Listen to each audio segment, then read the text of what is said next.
Mobutu Sese Seko, born Joseph Desire Mobutu, October 14, 1930 to September 7, 1997, commonly known as Mobutu Sese Seko or simply just Mobutu and also by his initials MSS, was a Congolese politician and military officer who was the first and only president of Zaire from 1971 to 1997.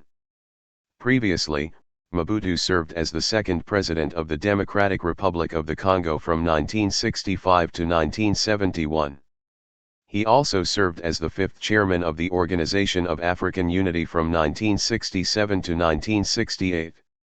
During the Congo crisis, Mobutu, serving as chief of staff of the army and supported by Belgium and the United States, deposed the democratically elected government of left-wing nationalist Patrice Lumumba in 1960. Mobutu installed a government that arranged for Lumumba's execution in 1961, and continued to lead the country's armed forces until he took power directly in a second coup in 1965. To consolidate his power, he established the Popular Movement of the Revolution as the sole legal political party in 1967, changed the Congo's name to Zaire in 1971, and his own name to Mobutu Sese Seko in 1972. Mobutu claimed that his political ideology was neither left nor right, nor even center, though nevertheless he developed a regime that was intensely autocratic even by African standards of his time. He attempted to purge the country of all colonial cultural influence through his program of national authenticity. Mobutu was the object of a pervasive cult of personality. During his rule, he amassed a large personal fortune through economic exploitation and corruption, leading some to call his rule a kleptocracy. He presided over a period of widespread human rights violations. Under his rule, the nation also suffered from uncontrolled inflation, a large debt, and massive currency devaluations. Mobutu received strong support, military, diplomatic, and economic, from the United States, France, and Belgium, who believed he was a strong opponent of communism in Francophone Africa. He also built close ties with the governments of apartheid South Africa, Israel, and the Greek junta. From 1972 onward, he was also supported by Mao Zedong of China, mainly due to his anti-Soviet stance but also as part of Mao's attempts to create a bloc of Afro-Asian nations led by him.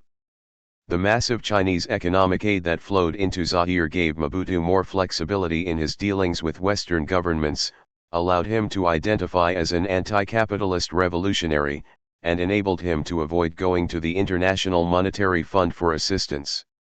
By 1990, economic deterioration and unrest forced Mobutu Sese Seko into coalition with his power opponents. Although he used his troops to thwart change, his antics did not last long. In May 1997, rebel forces led by Laurent Desire Kabila overran the country and forced him into exile.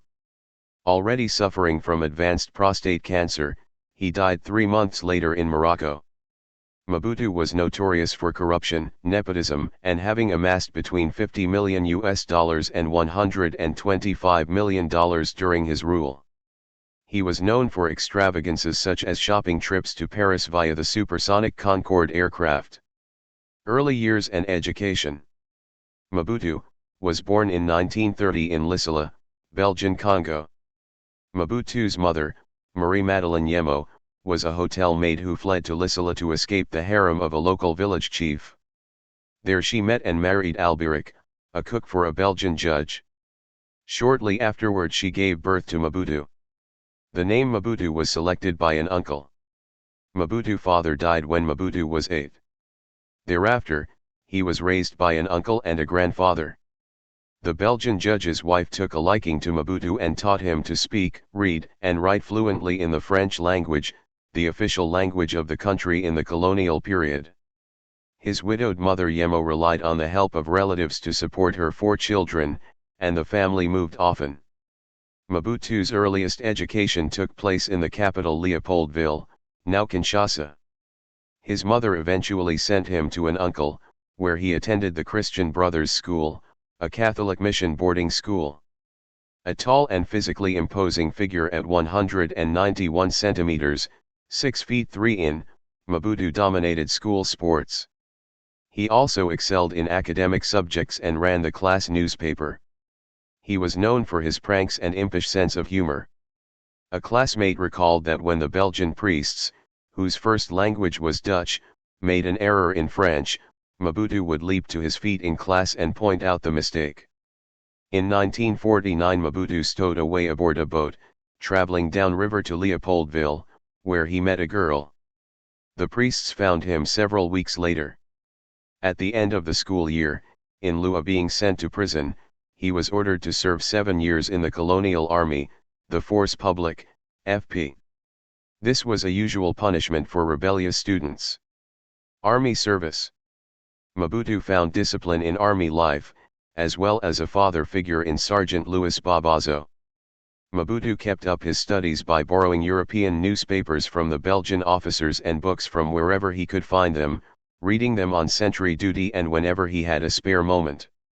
His favorites were the writings of French President Charles de Gaulle, British Prime Minister Winston Churchill, and Italian Renaissance philosopher Niccolò Machiavelli. After passing a course in accounting, Mobutu began to dabble professionally in journalism. Still angry after his clashes with the school priests, he did not marry in a church. His contribution to the wedding festivities was a crate of beer, all his army salary could afford. Early political involvement. As a soldier, Mobutu wrote in pseudonym on contemporary politics for Actualités Africaines, African News, a magazine set up by a Belgian colonial. In 1956, he quit the army and became a full-time journalist, writing for the Leopoldville Daily. 2 years later, he went to Belgium to cover the 1958 World Exposition and stayed to receive training in journalism. By this time, Mobutu had met many of the young Congolese intellectuals who were challenging colonial rule. He became friendly with Patrice Lumumba and joined Lumumba's Congolese National Movement, MNC. Mobutu eventually became Lumumba's personal aide. Several contemporaries indicate that Belgian intelligence had recruited Mobutu to be an informer to the government. During the 1960 talks in Brussels on Congolese independence, the U.S. Embassy held a reception for the Congolese delegation. Embassy staff were each assigned a list of delegation members to meet, and discuss their impressions afterward. The ambassador noted, one name kept coming up. But it wasn't on anyone's list because he wasn't an official delegation member, he was Lumumba's secretary. But everyone agreed that this was an extremely intelligent man, very young, perhaps immature, but a man with great potential. Following the general election, Lumumba was tasked with creating a government. He gave Mobutu the office of Secretary of State to the presidency. Mobutu held much influence in the final determination of the rest of the government. He lost private access to Lumumba following independence, as the new prime minister grew busy and surrounded by aides and colleagues, leading the two to drift apart. Congo crisis. On July 5, 1960, soldiers of the Force Publique stationed at Camp Leopold II in Leopoldville, dissatisfied with their all-white leadership and working conditions, mutinied. Upgrade to Panopreader, the standard edition, more voices and features available, and know this audio clip.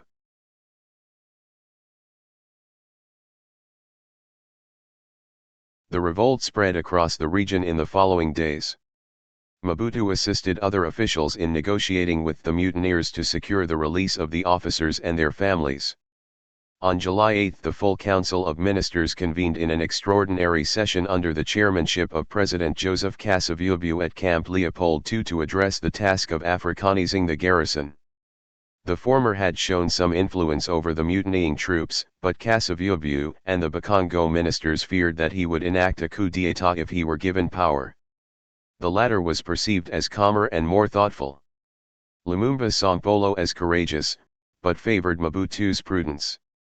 As the discussions continued, the cabinet began to divide according to who they preferred to serve as chief of staff. Lumumba wanted to keep both men in his government and wished to avoid upsetting one of their camps of supporters. In the end Mobutu was given the role and awarded the rank of colonel. The following day government delegations left the capital to oversee the Africanization of the army.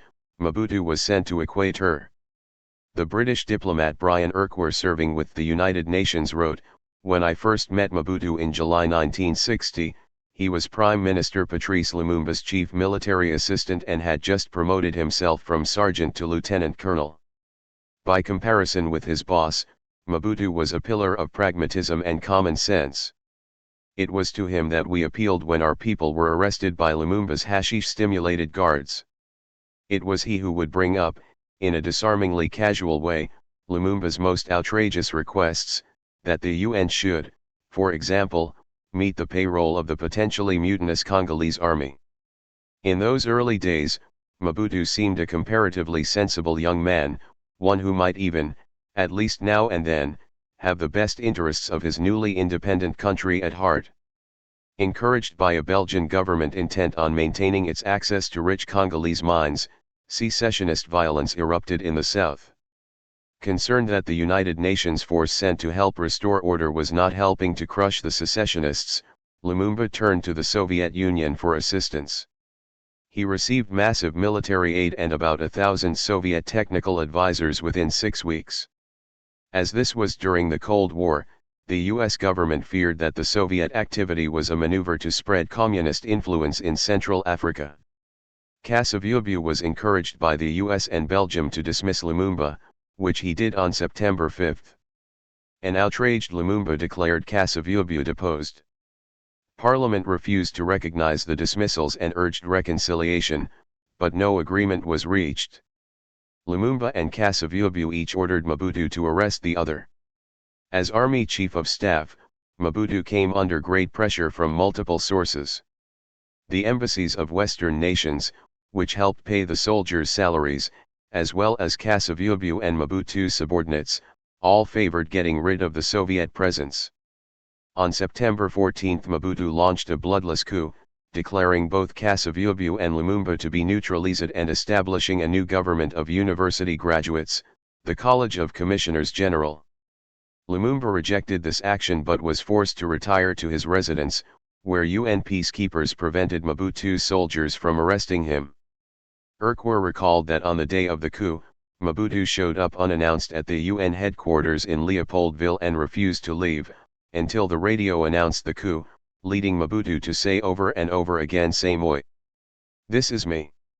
Recognizing that Mobutu had only gone to the UN headquarters in case the coup should fail, Urquhart ordered him out. Upgrade to Panopreader, the standard edition, more voices and features available, and know this audio clip.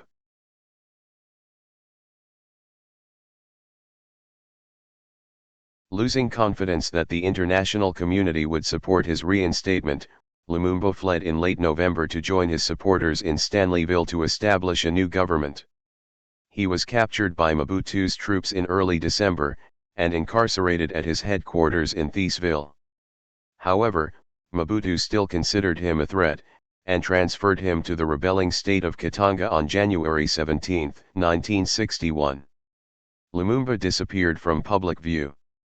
It was later discovered that he was executed the same day by the secessionist forces of Moise Tshombe, after Mobutu's government turned him over.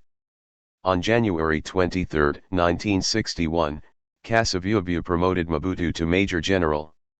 Historian DeWitt argues that this was a political action, aimed to strengthen the army, the president's sole support, and Mobutu's position within the army.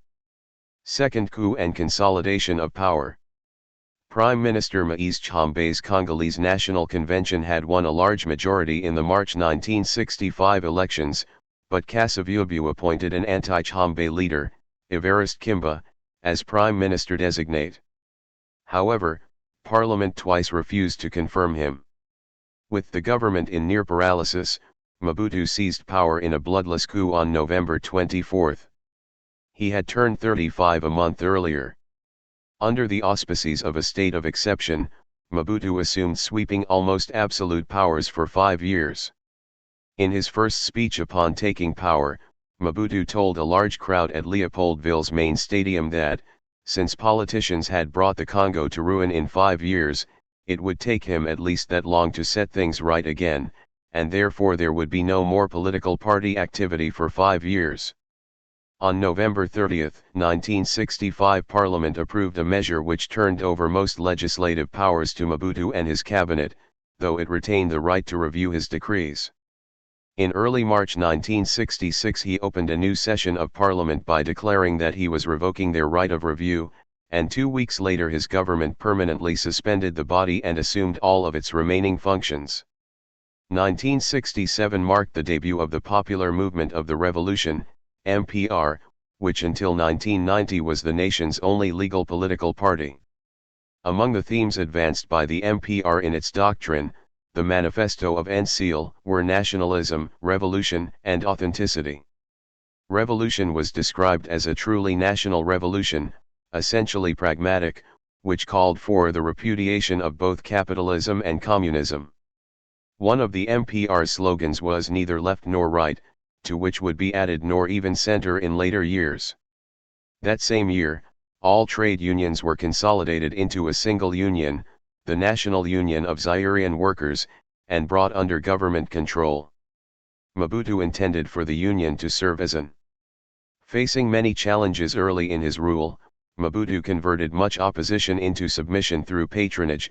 Those he could not co-opt, he dealt with forcefully. In 1966, 4 cabinet members were arrested on charges of complicity in an attempted coup, tried by a military tribunal, and publicly executed in an open-air spectacle witnessed by over 50,000 people. Uprisings by former Cotonou gendarmeries were crushed, as were the Stanleyville mutinies of 1967 led by white mercenaries. By 1970, nearly all potential threats to his authority had been smashed, and for the most part, law and order was brought to nearly all parts of the country. That year marked the pinnacle of Mobutu's legitimacy and power.